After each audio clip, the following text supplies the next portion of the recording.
अस्सलाम वालेकुम दोस्तों, जी तो मैं तव्हांजो पंहिंजो सिंध सुपरस्टार अमजद हुसैन। दोस्तों अॼु मां हिते जना इंटरनेशनल एयरपोर्ट कराची में मौजूदु आहियां। तमामु मूंखे मज़ो पियो अचे, ज़बरदस्त हिते जेको आहे सो अहिड़ो माहौल आहे, मूंखे ॾिसी ॾाढी ख़ुशी पई थिए। हितां जा माण्हू मूंखे बि ॾिसनि पिया, ॾाढा ख़ुशि पिया थियनि ऐं को सेल्फी पियो कढाए, को कीअं मतिलबु ॾाढो लुत्फ़अंदोज़ पियो थिए। ज़बरदस्त मूंखे जेको आहे मुंहिंजे दोस्त मुंहिंजा सेल्फी पिया कढाइनि, हितां ॾिसो पिया।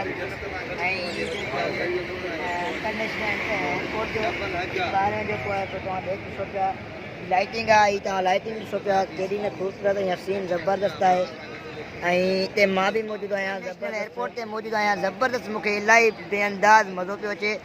ऐं जेको आहे सो जेके दोस्त ॾिसनि था ऐं उनजो मां बेहद शुक्रगुज़ार आहियां। ज़बरदस्त मूंखे ॾाढो अॼु जी वीडियो जेको आहे सो मुंहिंजी तव्हांखे वणी हूंदी ऐं वधीक मालूमात जे लाइ मुंहिंजी यूट्यूब चैनल खे सब्सक्राइब कंदा अमजद हुसैन के नाले सां। ऐं अॼु मां ही तव्हांजे लाइ ज़बरदस्त वीडियो पेश कई ऐं जेको आहे सो लाइक ऐं कमेंट